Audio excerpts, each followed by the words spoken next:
11 de marzo, hoy es una fecha. 2014, 5:20 de la tarde.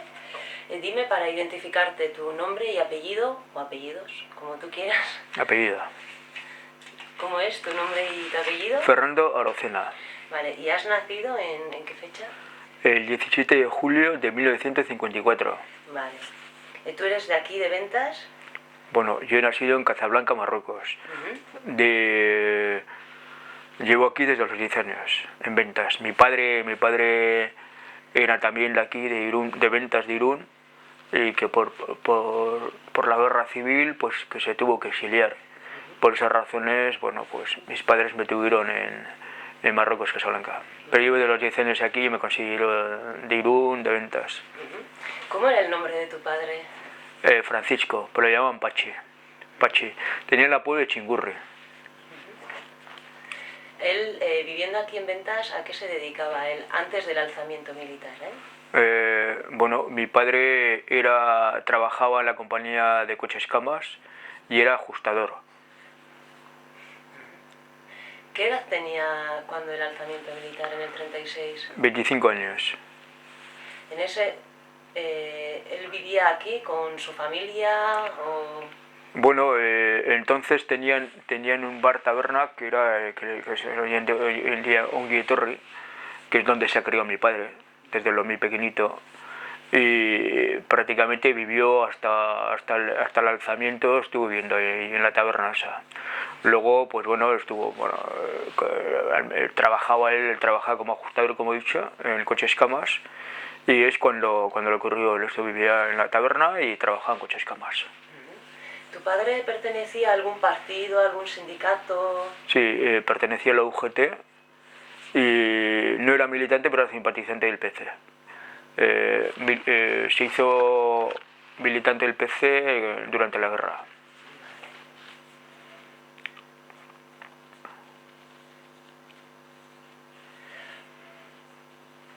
Bueno, de lo que tú sabes, ¿cuál fue su participación durante el alzamiento militar o en la defensa de la República? Sí, bueno, desde el primer momento estuvo en las milicias que se organizaron para defensa de la República, del orden del gobierno legítimo, y luego, pues bueno, pues luego le pilló lo de Picoqueta.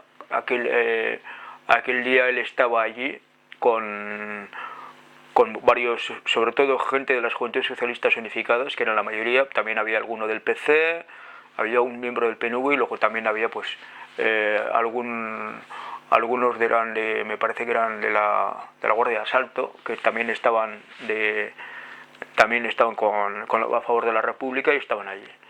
Y bueno, esa noche, pues todo es sabido que venían desde Navarra con las columnas de Mola, con regulares, raquetés, etcétera, y bueno, pues les sorprendieron. A mi padre oyó el nombre de oficial, no sé si era teniente o capitán o algo así, no recuerdo ahora en este momento, y fue lo que le puso en aviso. Entonces, pues se escapó, se tiró por una especie de barranco, quedó un poco herido superficialmente, y bueno, estuvo escayolado y todo esto. Y luego, pues bueno, cuando se perdió Irún, él pasó al otro lado por Fuenterrabía, más o menos en la desembocadura de Chingudi. Ahí pasó a Hendaya, perdón. Un poco para terminar con el tema de Picoqueta, también hubo alguna otra persona que se libró, ¿no?, de los fusilamientos que hubo ahí. Sí, por lo menos que se sepa fueron dos. No se sabe si alguno más luego se consiguió escapar, porque bueno, pero por lo menos queda constancia de dos. Un tal Colina también, que se volvieron a ver ya pues en los años 70 se volvieron a ver, y que no habían vuelto a saber de ellos. Sí, fueron los dos que consiguieron salvarse de...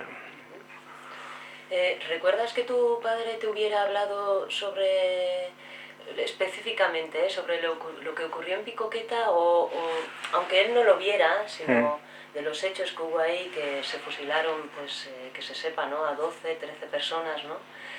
¿Alguna vez tú le escuchaste hablar a él sobre aquello que pasó y qué supuso para él escaparse de eso, o es un tema que no habló él, o cómo lo vivió él, que tú sepas, ¿eh? Bueno, no me llegó a comentar el sentimental, pero es que, claro, en una guerra se viven muchas situaciones. Claro, perdió a amigos que eran como hermanos para él durante la guerra. Entonces vivió muchos momentos sentimentalmente muy fuertes, ¿no? Entonces nunca se recreaba en ellos, y en ese tampoco. Sencillamente lo que comentó, pues, lógicamente, pues es una experiencia muy fuerte, ¿no? Pero como muchas otras que pasó durante la guerra, ¿no? Bueno, me comentabas que, bueno, después de los acontecimientos de Picoqueta, que había ido hacia Fuenterrabía, ¿no? O había Sí. ido... Bueno, primero lo rescataron en Oyarzún, le trajeron aquí, y estuvo en su casa. Primero porque estaba herido, y luego posteriormente, ¿Cómo pues, estaba herido o qué? en un hombro, no sé si era una luxación o algo, pero bueno, estaba impedido, vamos. Y bueno, luego cuando se perdió Irún, pues pasó al otro lado, pues como he dicho, desde Fuenterrabía, ayudándose con ni siquiera un barco, eran con una especie de flotadores, y pasó al otro lado. Luego de ahí entró en contacto con exiliados, y pasó a Barcelona, por zona catalana, y se incorporó a los frentes. Estuvo en el frente del Ebro, estuvo en la defensa de Madrid, y luego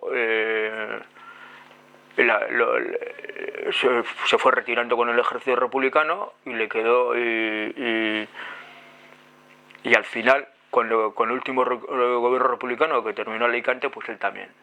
Y consiguió escaparse, no sé si fue el último de los últimos barcos que partieron para Orán, en Argelia. Y una vez que desembarcaron allá, pues les mandaron a trabajar en unos que estaban haciendo las vías del ferrocarril del transsahariano. Y bueno, pues había una consigna del PC, porque entonces ya era militante del PC, de que no realizasen trabajos que no fuesen de su oficio, y él era ajustador.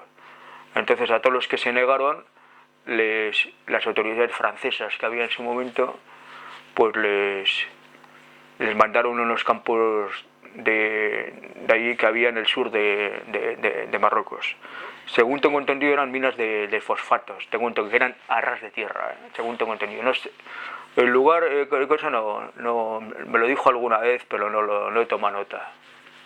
Cuéntame, de lo que tú sepas sobre ese barco bueno, en ese barco en el que se metió él, ¿no?, con destino a Orán. Me has comentado que posiblemente fuera un barco inglés, ¿no? Que tú sepas que había mucha gente, ¿no?, que Sí. estuvo en cuarentena el barco cuando llegaron a Orán. Háblame un poco eso de... Sí, bueno, yo la verdad es que no recuerdo el barco, tampoco tomé nota del barco que fue. Lo que sí sé es que lo que sí me comentó es de que estaban angustiados, y que fue, ni si no el último, él pensaba que era el último, puede ser que no fuese el último, y que efectivamente estuvieron, cuando llegaron al puerto de Orán, estuvieron en cuarentena bastante, pues, allí en el mismo puerto, y no les dejaron entrar, pues a cabo de un tiempo, las autoridades francesas, porque Argelia pertenecía a Francia. Y luego, pues bueno, lo que he comentado, les mandaron a unos trabajos en el Transiberiano, se negaron porque no era de su oficio, les castigaron al sur de Marruecos. ¿Sabes cuánto tiempo estuvo trabajando en el Transsahariano? Bueno, muy poquito tiempo, porque como se negaron, enseguida les mandaron. Ahí esto sí estuvo unos cuantos años, estuvo 4 o 5 años en el sur de Marruecos, castigado. Luego de ahí se escapó a Casablanca, porque Casablanca era zona franca. Entonces, bueno, se escapó allí y bueno, pues ahí empezó a buscar un trabajo, encontró un trabajo y bueno, ahí encontró a mi madre, que también era exiliada republicana, y bueno, pues de ahí nací yo, de esa relación nací yo. En esos 4 o 5 años que él estuvo ahí retenido o preso, ¿no? Más bien, ¿qué estuvo haciendo él? O, bueno, me has comentado que estuvo en las minas, ¿no? Tiene unos trabajos que sí, que hacían al aire libre, ¿eh? ¿Qué tipo de presos o de trabajadores había ahí junto a él? Eran todos españoles, o sea, de diferentes regiones y nacionalidades del Estado español. Había vascos también, entre ellos, sí, de las demás nacionalidades y regiones del Estado español. Republicanos todos, por supuesto. Y casi todos del PC, casi todos del PC. ¿Sabes si en el momento en el que ellos fueron castigados, como dices, quiénes fueron las autoridades que les condenaron o les remitieron a esas minas? ¿Fueron autoridades francesas? ¿Fueron autoridades españolas? No, francesas. Y Argelia, bueno, Marruecos era un protectorado, pero Argelia no. Argelia era como un departamento más de Francia, vamos.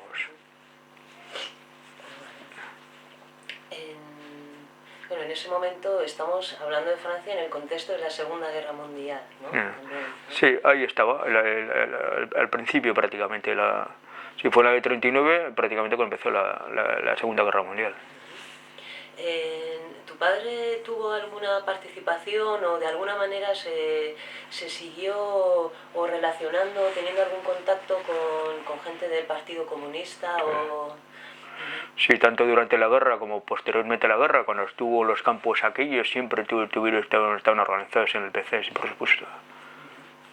¿Sabes qué tipo no sé, de actividades podían llevar a cabo? ¿Sabes si sus actividades estaban un poco dirigidas, ¿no?, a formar una resistencia, ¿no?, contra Franco o incluso participar ¿no?, en la Segunda Guerra Mundial contra Alemania o un poco...? Bueno, ahí en los campos sobre todo lo que necesitaban era solidaridad entre ellos mismos, porque claro, las condiciones en las que estaban no eran precisamente las mejores. Y luego, por otra parte, mantener los vínculos con el PC, fundamentalmente. Y luego ya cuando estuvo en Casablanca, sí, ahí lo que sí tenían relación también con el interior. O sea, mandaban propaganda, incluso mandaron gente, o sea, gente del PC que entraba al interior de diferentes puntos del Estado para mantener la organización del PC. Todo eso lo mantuvieron, por supuesto, toda esa organización, y hacían fiestas allí en Casablanca, Marruecos. Tenían un centro republicano en Casablanca, y que bueno, que luego con una visita que tuvo Mundes Grande en Casablanca, pues entre otras cosas que fueron las relaciones cuando empezaron a tener las relaciones entre el gobierno de Marruecos y el gobierno de Franco, pues compusieron las condiciones de que cerrasen el centro republicano, que sería, pues yo calculo, pues sería entre finales de la década de los 50. No sé exactamente la fecha, pero por ahí sería. Y bueno, pues siguieron manteniendo una actividad, por supuesto. Hacían fiestas también en Casablanca, y se recaudaba dinero también, tanto para el PC como para los presos políticos, todo. Ya bueno, lo que era la organización de aquellos momentos. En mi casa yo cuando era muy pequeñito, pero veía reuniones de camaradas del PC en mi casa en Casablanca. Digamos que tu padre siempre mantuvo, digamos, esa inquietud política, ¿no? Y digamos que tú también creciste en un ambiente en el que existía esa, no Sí, solo claro. la inquietud, sino también la actividad. Sí, es que Ten en cuenta que en Casablanca, claro, yo no tenía familia de sangre, pero la gente, los camaradas de mi padre, era mi familia. Es que aquello era una familia. Entonces, bueno, pues sí, pues tenía mucha relación con ellos. ¿Esos camaradas Y eso lo mamaba yo, de pequeño. también eran españoles o...? Sí, sí, sí, sí, sí, sí. En diferentes puntos del estado, había vascos, había madrileños, había valencianos, había de todas partes del estado.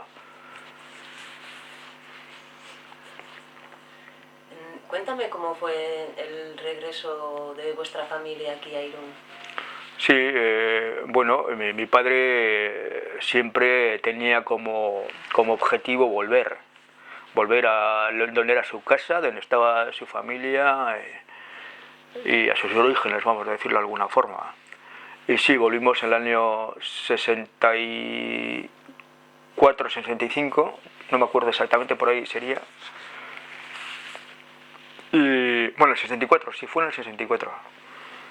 Y bueno, la verdad es que para mí fue un shock, porque nosotros ahí, claro, yo las relaciones que tenía era con gente del PC, claro, era gente, pues bueno, muy abierta, ideológicamente, culturalmente, tenían una forma de entender la vida. Y claro, cuando vine aquí en el 64, aunque estábamos en Euskadi, era la España profunda, negra, en blanco y negro, o sea, todas las mujeres de luto, se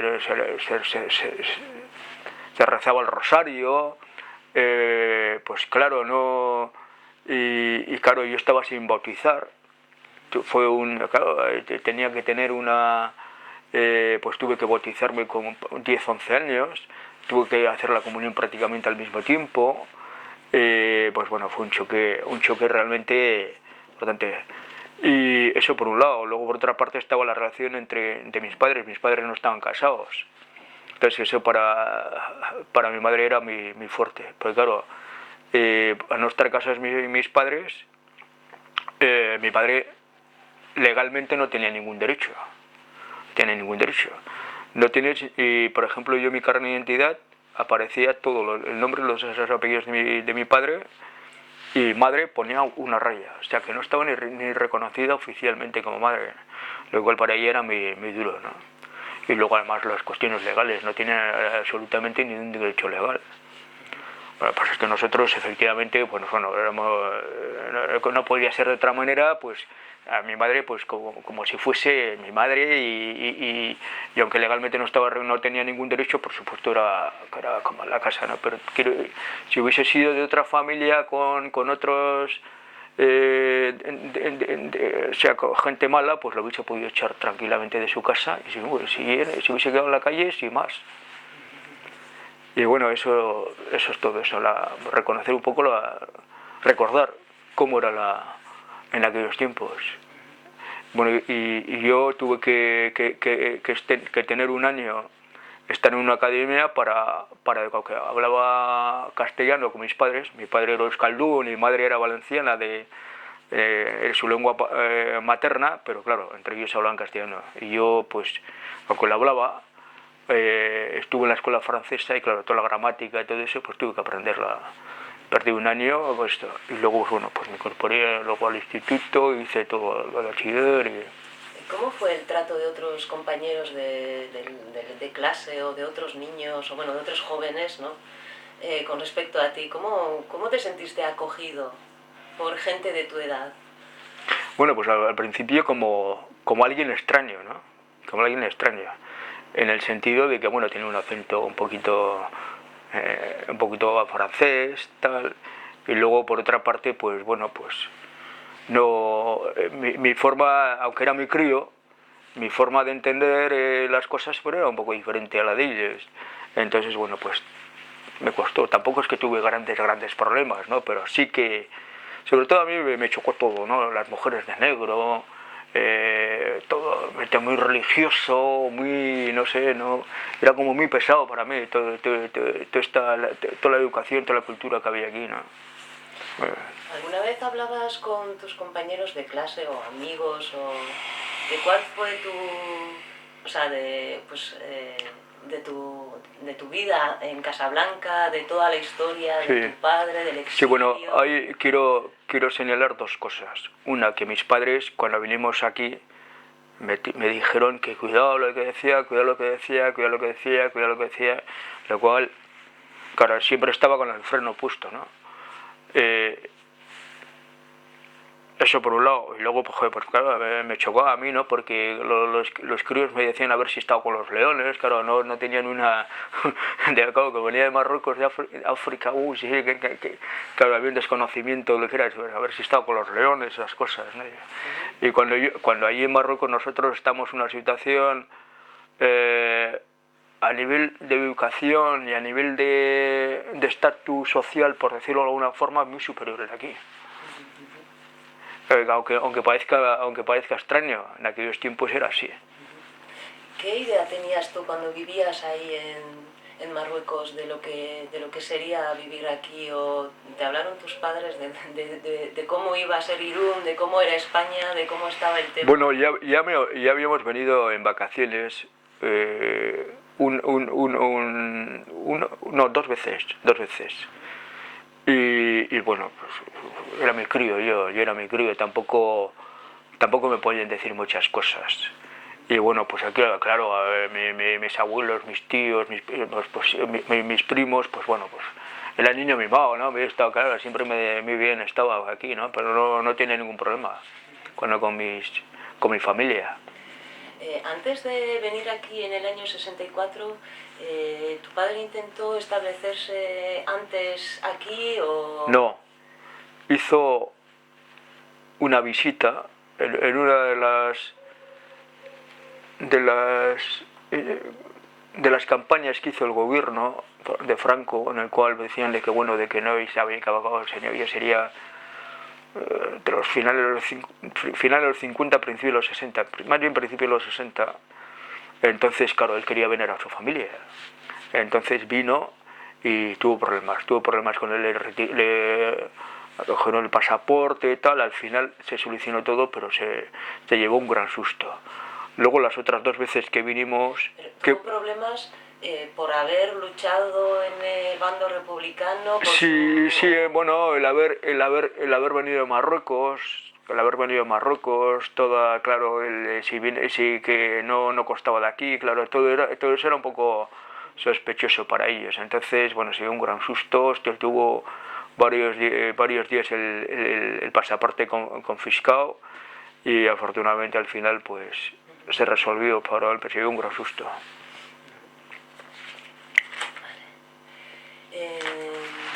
Bueno, tu familia, o algunos miembros de tu familia que siguieron viviendo en Ventas, ¿no?, después de la guerra, sí que fueron represaliados o de alguna manera sí que tuvo consecuencias, ¿no? Sí. Para ellos, pues un poco, o haber tenido algún familiar exiliado o un poco haberse mostrado un poco a favor de la República, ¿no? O, ¿Qué familiares? Bueno, uno fue mi abuelo, que nunca se había metido en nada, era totalmente ajeno a cualquier esto político.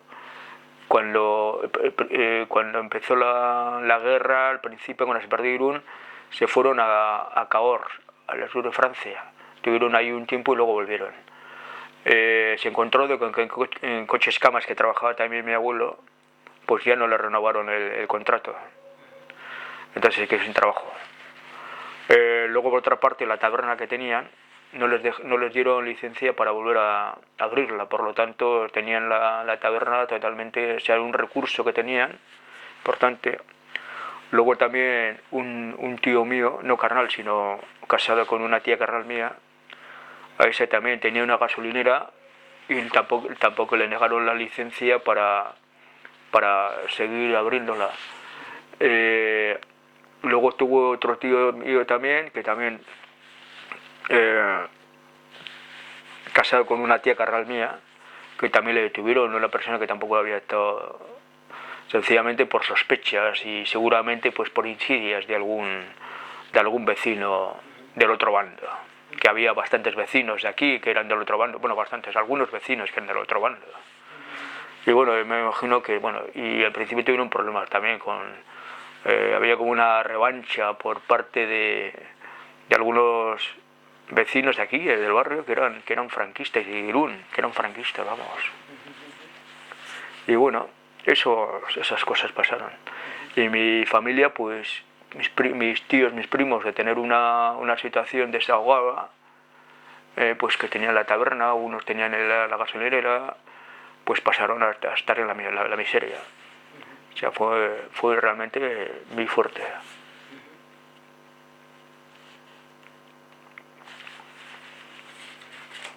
¿Cómo se ha hablado en tu familia de estos temas? ¿Es algo en lo que ¿es algo que se recuerda o es algo que se ha dejado un poco callado ahí como algo que pertenece al pasado? No, por parte de mis primos eso no les gusta hablar de eso. Mi padre sí, mi padre lo recordaba.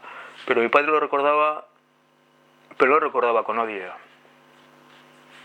Lo recordaba con odio. Lo que pasa es que lo que sí decía es que eso había que... se tenía que enseñar. O sea, que no se podía olvidar, vamos, que no se podía olvidar. Y mi padre luego, aunque estuvo en la guerra y todo esto, siempre dijo que las guerras nunca. O sea, era totalmente contrario a las guerras, a pesar de todo lo que de lo que se diga, era comunista, pero no, precisamente por ser comunista era totalmente contrario a cualquier guerra.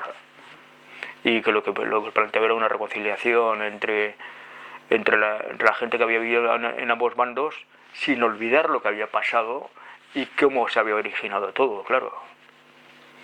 Y las represiones que había habido, esto había que contarlo. Lo que pasa es que él no quería ninguna revancha. Cuando volvió a Irún tu padre, ¿siguió teniendo alguna actividad política o...?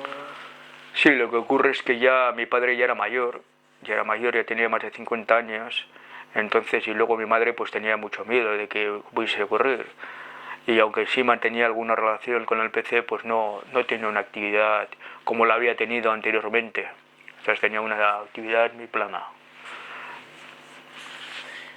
Bueno, me comentabas que tú habías crecido en un ambiente pues rodeado de personas del partido, ¿no? Y tú mismo también, ¿no? Seguiste un poco, ¿no? Pues, en estos temas, ¿no? ¿Cómo fue tu experiencia, pues no sé, con el Partido Comunista? ¿Cómo fue que entraste? ¿Cuáles fueron tus motivaciones? Yo entré a trabajar con 17 años, con 18 años empecé a relacionarme con gente de comisiones obreras y del PC. Y bueno, empecé a militar con esa edad, con 18 años. Y con 19 años, pues hubo una redada aquí en Irún, en ventas también, con gente de ventas. Y bueno, nosotros vinieron a buscarme. ¿Cómo sucedió? Pues estábamos en una asamblea de comisiones obreras en La Salle, y al salir iba a coger el autobús para regresar a ventas, estaba con otro de rentería, otro compañero de rentería, y casualidad, en ese momento cruzó mi primo, que venía en coche, y me alertó de que estaban en mi casa. ¿Quiénes estaban en tu casa? ¿Quiénes estaban en tu casa? La Guardia Civil. Toda la Guardia Civil en mi casa. Bueno, que había venido a buscarme la Guardia Civil. ¿Habían venido dos guardias civiles? ¿Había más de una furgoneta? ¿Cómo? Bueno, la primera vez vinieron, me parece que vino solamente una furgoneta. Y bueno, sencillamente se dedicaron a preguntar. Pero en vista de que no aparecía, ahí rodearon la casa, vinieron varios, o sea, un montaje increíble, parece de película. Al fin yo no lo vi, pero según me comentaron mis padres, ¿no? Y sí, estaba toda la casa rodeada, vinieron, registraron la casa de arriba abajo, y bueno, pues como no me encontraron, pues bueno, hasta no pudieron hacer nada más, pero bueno. ¿En qué fecha ocurrió eso? Esto fue entre abril y mayo del 75. y estuve fugado. Bueno, contacté cuando ocurrió eso de que me avisó mi primo, pues ahí contactamos con el PC y ahí pues bueno, pues estuve oculto, haciendo trabajos para el PC, estuve fuera, y siempre con relación con el PC. Y al año, que sería ya pues en abril del 76, volví a casa. Me dijeron de que bueno, que la situación no estaba esto, pero que podía volver. Y bueno, pues la verdad es que no tuve ya ni a partir de entonces ningún problema en el sentido de que me fuesen a detener ni nada de eso, ¿no? Eso es lo que ocurrió. Habíamos estado hablando también de otras personas, ¿no? En concreto de aquí, de Ventas, ¿no? Que también fueron represaliadas, ¿no? No sé si quieres tú dejar constancia de esas personas que tú sabes, ¿no? Que fueron detenidas o si, no sé, si quieres dejar constancia o sí, no, una redada en Irún, y concretamente entre ellos detuvieron a 3 de Ventas. Y esa redada siguió en el resto de Irún. Entonces hubo, a partir de ahí, hubo bastante gente que detuvieron o que consiguió, como yo, que bueno, les alertaron y consiguieron huir y estuvieron en esa situación, ¿no? De ilegalidad durante año y pico. Pero antes estábamos hablando bueno, yo te comentaba del estado... Y eran de diferentes organizaciones, o sea que no solamente la redada era una agente de una organización, sino de diferentes organizaciones. ¿De qué organizaciones eran Bueno, pues algunos eran de ETA político-militar, algunos eran de la OIC, del PC, hubo gente me acuerdo, del MC también me parece que alguno, o sea que diferentes, de la Liga también, o sea que diferentes organizaciones que se tuvieron que... Antes hablábamos del estado de excepción, pero tú me decías que el estado de excepción al fin y al cabo, ¿no? Que no era tampoco, que no fue algo excepcional, ¿no? Precisamente, ¿no? Que las redadas, la vigilancia y tal fue algo bastante... Sí, durante la dictadura, bueno, yo la verdad es que fueron los últimos ramalazos, ¿no? Pero sí, era habitual de que hubiese redadas y... O sea, no era una cosa casual que solamente ocurría cuando había una excepción, porque cuando había una excepción la cosa se empeoraba evidentemente, pero que no era una cosa que solamente ocurría con los estados de excepción. ¿Cuál era ¿de qué manera os relacionabais los de vuestra agrupación o los de las diferentes agrupaciones? ¿O qué tipo de contacto teníais? Supongo que todo era secreto, ¿no? O sea, no podríais... No, entonces, por supuesto, la seguridad era algo fundamental, por lo tanto actuábamos como células. Células de 4 o 5 personas, como mucho. O sea, no era seguro que tuviésemos relaciones, por ejemplo, como ahora una agrupación, en que nos conocemos todos, que tenemos nuestro email, el correo, o sea, el número de teléfono, entonces no funcionaban las cosas así. ¿Cómo era vuestra actividad en la clandestinidad de...? Bueno, pues era discutir de política, de intentar influir en la sociedad, sobre todo derrotar al régimen franquista y obtener libertades sindicales, de opinión, de políticas, de todo tipo, lo que es una democracia, ¿no? Y una democracia por lo menos legal, y que pudiésemos, pues bueno, reunirnos, poder opinar, etcétera, etcétera, ¿no? Y luego por otra parte, también por supuesto con un ideario social, que bueno, nosotros éramos del PC, por lo tanto en eso también intentábamos organizar huelgas, manifestaciones, distribuíamos propaganda, etcétera, etcétera, ¿no? Pues lo que era la actividad militante en aquellos tiempos. ¿Cuáles eran vuestros medios de información de lo que podía estar pasando en otros lugares? Pues bueno, pues eran muy básicos, eran las pintadas, eran los carteles, no, porque no había tiempo de hacer carteles, y las octavillas, con las clásicas vietnamitas, ¿no? Que se llamaba entonces. ¿Aquí en Irún se imprimían esas octavillas o cómo, sabes cómo? Bueno, y a nosotros, a mí no me informaban cómo se hacían las octavillas, por supuesto. Pero luego me enteré que sí, que eran en Rentería, se hacían. Y luego cuando estuve yo fugado, pues sí, ayudé a realizar propaganda con la vietnamita en algunos lugares clandestinos. Y bueno, pues así actuábamos. Y luego pues se instruía, pues todo muy... Había una organización, pues bueno, dentro de lo que era la clandestinidad, pues siempre había un responsable de organización que era el que tenía los contactos, no... Cuanto menos gente tuviese el menor número de contactos, mejor. Por cuestiones de seguridad, claro. ¿Cómo fue el cambio de tener que estar trabajando, relacionándose en esa clandestinidad a la democracia, ¿no? O bueno,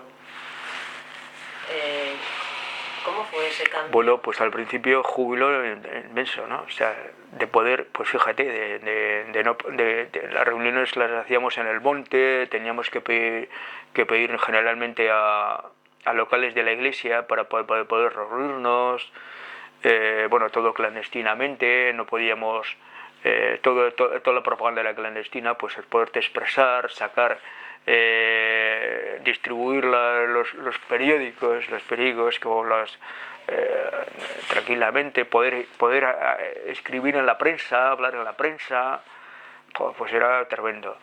Pero por otra parte también pensábamos que el cambio social también iba a darse más antes, ¿no? Y ahí sí que hubo una frustración al poco tiempo, vimos que bueno, que no, que la derecha tenía mucha más fuerza que nosotros pensábamos. Y nosotros mucha menos también de lo que pensábamos. Y sobre todo las elecciones, ¿no? Pensábamos que iban a sacar muchos más resultados, que eso nos iba a ayudar a cambiar las cosas. Desgraciadamente no recibimos los resultados que pensábamos y bueno, eso supuso una frustración y eso es cierto desencanto.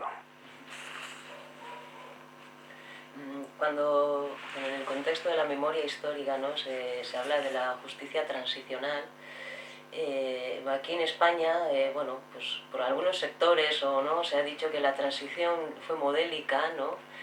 No sé qué opinión tienes tú sobre cómo fue la transición, un poco en el contexto, ¿no? De lo que fue la represión, ¿no? Desde el 36 hasta el final de la dictadura, ¿no? ¿Cómo ves tú? Hombre, es que se ha querido vender la transición como que hubo una comida de amigos, todos se pusieron de acuerdo y ya está, ¿no? Cuando en realidad, que pues, sobre todo fue cosa del rey y de Suárez. Cuando en realidad, pues, toda esa transición, bueno, todo ese paso de la dictadura a la democracia que conseguimos, fue debido a muchos años de pelea, de mucho sacrificio. Y claro, ahí estaba la relación de fuerzas. Y desgraciadamente la relación de fuerzas se demostró que estaba mucho más del lado de los que al final salieron victoriosos de la transición, que fue la derecha económica y la derecha política.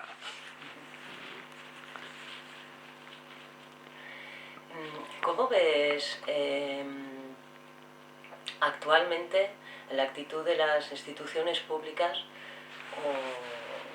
tanto del gobierno de España o a nivel del País Vasco? ¿Cómo ves, cómo tratan ellos el tema del alzamiento militar, de la guerra civil, de todo lo que fue el tema de la dictadura, la represión, ¿no? que ocurrió, ¿no? En todo este tiempo? ¿Cómo ves ahora, a día de hoy, qué opinión tienes sobre la actitud que se tiene o cómo ves tú? Bueno, yo creo que esto es fruto de quién salió ganando la transición. Y que efectivamente, pues a los que ganaron la transición, que son los que están gobernando hoy, y bueno, hoy y no hoy, sino durante los 30 años, aunque con diferentes gobiernos, pues efectivamente no les interesa la memoria histórica, reconocer cómo fue el golpe de Estado, qué era lo que se pretendía con los gobiernos de la República, que era tener un país, por una parte lo que es la configuración del Estado, que bueno, que aunque efectivamente se ha recuperado ciertos estatutos de autonomía y tal, pero no ha sido con la fuerza que se tendría que haber dado, que se tendría que haber abordado, sobre todo el tema de Euskadi y de Cataluña, que sí sigue ahí dando. Luego, por otra parte, una democracia más participativa, más auténtica, el secuestro por parte de los medios de comunicación, de la educación que no ha querido dar una realidad objetiva de qué es lo que pasó, por qué pasó, quiénes dieron el golpe de Estado, por qué, toda la dictadura, qué ocurrió en la dictadura, quiénes fueron los que realmente lucharon en la dictadura, que parece que fueron 4, pero eso hay unas organizaciones con una ideología determinada, quien estaba en ANAI, todo eso. Entonces todo eso se quiere, no interesa a los que dominan. Y eso es lo que está ocurriendo. Y para dar la vuelta a esa, pues habría que dar la vuelta pues a todo. Yo creo que tendría que haber otro proceso constituyente. Y no va a ser muy complicado. Si siguen dominando los que están hoy en día en el poder, pues va a ser muy complicado. ¿Alguna vez por parte del gobierno español o de las autoridades francesas, o alguna vez a tu padre le ha sido reconocido o ha sido reparado por haber estado en un campo de prisioneros? ¿Alguna vez alguien se ha puesto en contacto con tu familia sobre estos hechos? No, nunca. O incluso alguna vez él, no sé, tuvo alguna iniciativa para que se reconociera algo. No, porque mi padre murió en el año 80, creo. O sea, prácticamente no hubo tiempo. Y luego, por otra parte, se intentó. Yo creo recordar que sí hubo unos intentos de hacer algo al respecto, pero no por parte de mi padre, sino a nivel general. Pero lo del 23F del año 1981 fue otro paso atrás muy importante. Y hubo gente que cogió mucho miedo con el 23F. Pero claro, ahora lo vemos que desde un punto de vista, bueno, pues algo que pasó y punto. Pero hay que tener en cuenta todas las personas que hicieron, los primeros que hicieron la guerra, la posguerra, la dictadura. Entonces ya cuando parecía que se estaba afianzando una democracia débil, pero que se podía hablar, que se podía... Y de repente cuando ven al Tejero y tal, pues fue un shock increíble. Hay mucha gente que cogió mucho miedo. Y luego cuando se ha venido recuperando el tema de las organizaciones de recuperación de la memoria histórica y todo eso, ya han comentado de que como algunos estos incipientes de memoria histórica que estaban surgiendo en aquel momento, como si fueran puff, y fue por miedo. Bueno, yo creo que un poco para ir ya cerrando ya tu testimonio, ¿no? ¿A quién te gustaría que llegara tu testimonio, o para qué te gustaría que sirviera, o qué te gustaría conseguir con esto? Bueno, sobre todo reconocimiento de las personas que lucharon, como el padre, pero como había muchas, que lucharon por conseguir democracia plena, derechos para todos, porque, y sobre todo ciudadanos libres, porque desgraciadamente no hay todavía un concepto aquí, ni en Euskadi, ni en el resto del Estado, de lo que es ser ciudadanos libres, ciudadanos con derechos. Que tenemos unos derechos a tener una vida digna, a tener una vivienda digna, un trabajo digno, una sanidad digna. Todo eso son valores por los que lucharon toda esa serie de personas y que tenemos que transmitir. Desgraciadamente, durante esos 40 años de ser ciudadanos libres, nos han hecho ser súbditos. Y yo pienso que si tiene que valer para algo, es para que sepamos que tenemos que dejar de ser súbditos, a ser ciudadanos, y que pidamos esos derechos para todos, obligaciones también, pero derechos para todos, y que esos derechos nos son debidos y que no tienen que ser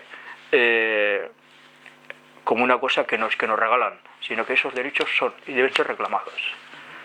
Eso yo creo que es lo que me gustaría que sirviese este testimonio, sobre todo para la gente más joven, ¿no? Que luche por los derechos. No sé, si quieres añadir algo más, que... No, que gracias por la entrevista. Bueno. Y por dar la oportunidad para este testimonio. Vale, bueno, pues entonces por mí ya terminamos, ¿eh? Pues muchas gracias a ti. Gracias a ti. Apago la cámara, ¿vale?